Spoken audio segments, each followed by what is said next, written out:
Shalom, salam sejahtera bagi kita semua. Senang berjumpa kembali dengan Bapak Ibu Saudara-saudari di channel Getsemani Ministry dalam khotbah Minggu Septuagesima 16 Februari 2025. Doa kami dimanapun Bapak Ibu Saudara-saudari berada, kiranya tetap dalam perlindungan Tuhan. Sebelum kita mendengarkan penjelasan khotbah ini, marilah kita terlebih dahulu berdoa. Ya Yesus Kristus, Juru Selamat kami yang hidup, kami bersyukur untuk anugerah-Mu dan kasih-Mu bagi kami. Kami bersyukur ketika hari ini ada kesempatan bagi kami untuk boleh mendengarkan firman-Mu.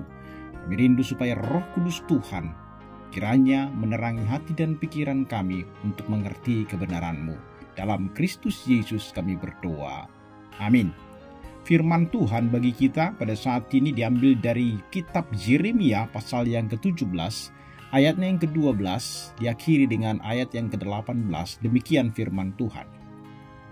Tahta kemuliaan luhur dari sejak semula, tempat bait kudus kita. Ya pengharapan Israel, Tuhan, semua orang yang meninggalkan Engkau akan menjadi malu. Orang-orang yang menyimpang daripadamu akan dilenyapkan di negeri, sebab mereka telah meninggalkan sumber air yang hidup, yakni Tuhan. Sembuhkanlah aku ya Tuhan, maka aku akan sembuh. Selamatkanlah aku, maka aku akan selamat, sebab Engkaulah kepujianku. Sesungguhnya mereka berkata kepadaku, di manakah firman Tuhan itu? Biarlah ia sampai. Namun tidak pernah aku mendesak kepadamu untuk mendatangkan malapetaka. Aku tidak mengingini hari bencana. Engkaulah yang mengetahui apa yang keluar dari bibirku. Semuanya terpampang di hadapan matamu. Janganlah engkau menjadi kedahsyatan bagiku. Engkaulah perlindunganku pada hari malapetaka. Biarlah orang-orang yang mengejar aku menjadi malu, tetapi janganlah aku ini menjadi malu. Biarlah mereka terkejut, tetapi janganlah aku ini terkejut. Buatlah hari malapetaka menimpa mereka, dan hancurkanlah mereka dengan kehancuran berganda. Demikian firman Tuhan. Bapak Ibu Saudara, hari ini kita masuk di dalam Minggu Septuagesima atau Minggu 70 hari sebelum Paskah. Saudara-saudari yang dikasihi oleh Tuhan Yesus Kristus, masa Septuagesima adalah waktu persiapan rohani menjelang masa Prapaskah. Suatu masa di mana kita mengingat kelemahan kita, di mana kita harus menyadari dosa-dosa kita dan meletakkan diri pada kasih karunia Tuhan. Dan minggu ini tema kita adalah Tuhan pengharapan kita. Mengingatkan kita bahwa meskipun kita sering tersesat di dalam kegelapan dosa, maka sebenarnya hanya Allah lah yang tetap menjadi sumber pengharapan yang tidak pernah padam. Mari kita merenungkan nats firman Tuhan dari Yeremia 17, 12-18 ini. Dan sesungguhnya teks ini merupakan bagian daripada pesan peringatan daripada Nabi Yeremia kepada umatnya. Di dalam nats ini kita melihat gambaran nyata tentang bagaimana umat Tuhan telah menyimpang dari jalan kebenaran dan bagaimana Tuhan tetap di dalam belas kasihannya memanggil mereka untuk bertobat serta kembali kepadanya sebagai satu-satunya sumber keselamatan dan pengharapan. Kalau kita perhatikan apa yang menjadi sejarah dan kondisi daripada umat, latar belakang daripada teks ini, pada masa Nabi Yeremia, bangsa Israel berada dalam kondisi spiritual dan moral yang terpuruk. Mereka telah meninggalkan jalan Tuhan. Mereka melakukan penyembahan terhadap berhala. Mereka mengandalkan kekuatan mereka sendiri. Dan kalau kita perhatikan di dalam teks ini, bahkan mereka sampai menghina Tuhan. Bahkan mereka berkata, di manakah firman Tuhan itu? Biarlah ia sampai. Dan kita melihat bagaimana kemudian seorang Yeremia menyampaikan ratapannya kepada Tuhan. Dia begitu kesal sesungguhnya melihat umat itu memberontak. Karena berkali-kali mereka memberontak, Tuhan tetap menunjukkan belas kasihan kepada mereka. Tetapi mereka itu tetap berada di dalam pemberontakannya. Oleh karena itu, Tuhan mengirimkan pesan lewat Yeremia sebagai peringatan keras atas dosa-dosa mereka.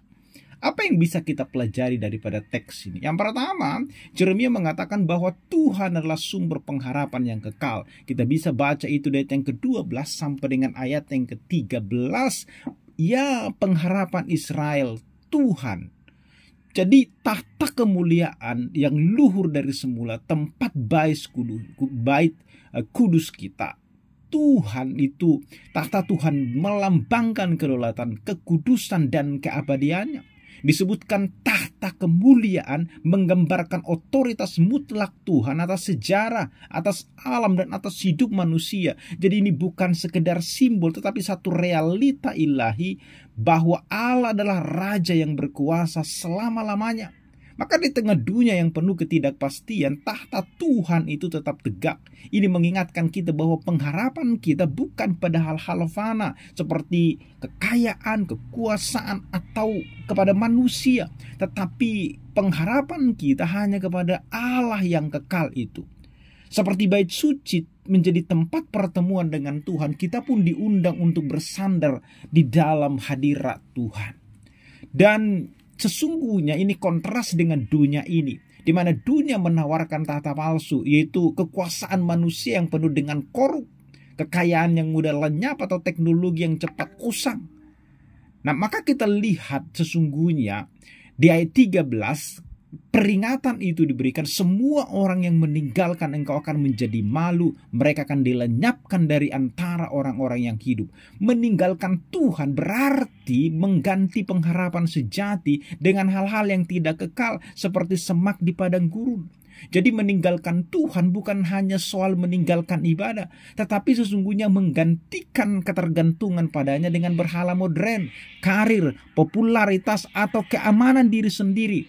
Maka kita perhatikan di dalam teks ini, akibatnya mereka yang mengandalkan dunia, mereka akan kecewa, mereka akan malu, dan mereka akan dilenyapkan. Kenapa? Karena mereka mengalami kematian rohani dan terputus dari sumber hidup yang kekal itu. Mereka akan sama seperti tanah yang tandus. Hidup tanpa Tuhan adalah eksistensi yang gersang tanpa buah atau makna. Jadi dosa itu sesungguhnya memutuskan hubungan kita dengan sumber hidup, dan itu akan membawa kehancuran. Dan kalau kita melihat sesungguhnya bagaimana tahta kemuliaan itu sudah turun ke dalam dunia lewat Yesus Kristus. Yesus adalah wujud nyata pengharapan yang kekal. Salib adalah tahtanya yang mengubah maut menjadi hidup. Di Kalvari kuasa dosa dan maut dikalahkan, sehingga kita yang dilenyapkan oleh dunia ini karena dosa itu dipulihkan kembali. Oleh karena itu, pertanyaan bagi kita, di manakah kita mencari pengharapan? Apakah kita lebih mengandalkan pekerjaan, hubungan, harta, atau diri kita sendiri? Mari kita kembali kepada Tuhan sebagai sumber pengharapan yang sejati itu. Mari kita mengevaluasi hidup. Apakah Tuhan yang menjadi tahta yang mengatur prioritas dan keputusan kita? Jika itu bukan Tuhan, mari kita berdoa seperti pemazmur. Selidikilah aku ya Allah, dan kenallah hatiku. Itu yang pertama kita bisa lihat dari teks ini, bahwa Tuhan adalah sumber pengharapan yang kekal. Yang kedua, pengharapan itu dinyatakan dalam doa. Dan kita melihat di ayat 14 sampai dengan ayat 17, di mana Yeremia lewat doa menyampaikan ratapannya kepada Tuhan. Ayat 14, sembuhkanlah aku ya Tuhan, maka aku akan sembuh. Selamatkanlah aku, maka aku akan selamat. Yeremia kita perhatikan tidak menyembunyikan keputusasaannya. Ia meratap, ia berseru meminta penyembuhan dan keselamatan. Ini adalah dua orang yang percaya meskipun lemah, ia yakin bahwa Tuhan sanggup memulihkan. Dan di tengah-tengah cemoohan dan perlawanan, bagaimana umat itu berkata, sesungguhnya mereka berkata kepadaku, di manakah firman Tuhan? Itu mempertanyakan di mana Tuhan itu. Mereka mengatakan, biarlah ia datang.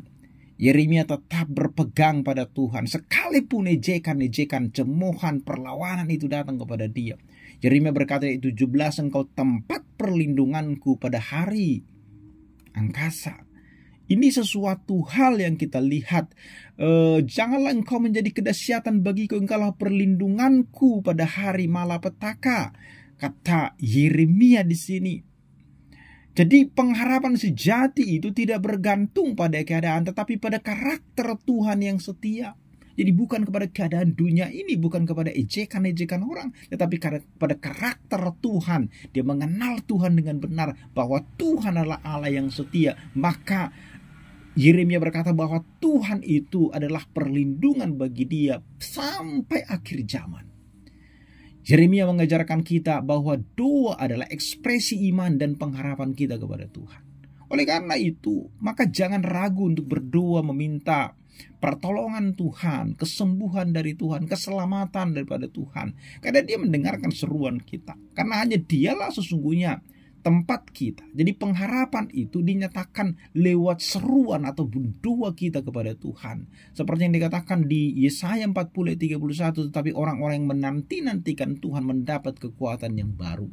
Oleh karena itu, apakah kita hari ini berdoa dengan iman, percaya bahwa Tuhan akan mendengar dan menjawab doa kita? Mari kita membawa segala pergumulan kita kepadanya, karena Dia adalah tempat perlindungan kita. Yang ketiga, pengharapan yang menghadapi tantangan dengan iman. Ayat 18 itu. Ayat 18 kita melihat bagaimana Yeremia berkata, ini sebenarnya satu pernyataan dia kepada Tuhan. Biarlah orang-orang yang mengejar aku menjadi malu, tetapi janganlah aku ini menjadi malu. Biarlah mereka terkejut, tetapi janganlah aku ini terkejut. Buatlah hari malapetaka menimpa mereka dan hancurkanlah mereka dengan kehancuran berganda. Yeremia menghadapi tantangan dan ancaman, tetapi ia tidak menyerah. Ia memilih untuk tetap berharap pada Tuhan bahkan ketika situasi tampak mustahil. Ini menunjukkan bahwa pengharapan dalam Tuhan memberikan kita kekuatan menghadapi tantangan tanpa takut. Jadi seorang Yeremia tidak membalas ejekan itu, tetapi dia menyampaikannya kepada Tuhan, dan biarlah Tuhan yang bertindak. Jadi pengharapan kita dalam Tuhan itu akan memberikan ketenangan di tengah badai kehidupan. Jadi ketika iman kita diuji, ingatlah bahwa Tuhan adalah perisai kita. Jangan takut pada manusia atau keadaan, tetapi percayalah pada janji Tuhan yang tidak pernah gagal. Dan itu yang kita lihat di dalam seruan daripada Yeremia ini kepada Tuhan. Jadi dia mengatakan, janganlah aku sendiri menjadi malu, janganlah aku sendiri terkejut. Itu artinya Yeremia mau mengatakan bahwa pengharapan dia kepada Tuhan itu ketika menghadapi tantangan itu, dia beriman kepada Tuhan dan memohon kepada Tuhan dan meminta kepada Tuhan. Jadi dia sungguh-sungguh menyatakan Tuhan itu adalah perisai bagi dia. Bapak Ibu Saudaraku yang terkasih, apa yang bisa kita simpulkan dari sini? Sesungguhnya penggenapan pengharapan kita itu ada di dalam Yesus Kristus. Di masa minggu Septuagesima ini kita dipanggil untuk mempersiapkan hati. Yeremia mengarahkan kita kepada Mesias sebagai tunas yang adil, yang tahtanya kekal. Dan dalam Yesuslah pengharapan kita tidak akan sia-sia. Saat dunia menawarkan ilusi, Tuhan menjanjikan hidup yang berkelimpahan. Jadi mari kita memasuki masa penyambutan atas Paskah, Prapaskah ini dengan mata yang tertuju kepada salib. Karena di sanalah pengharapan kita diteguhkan.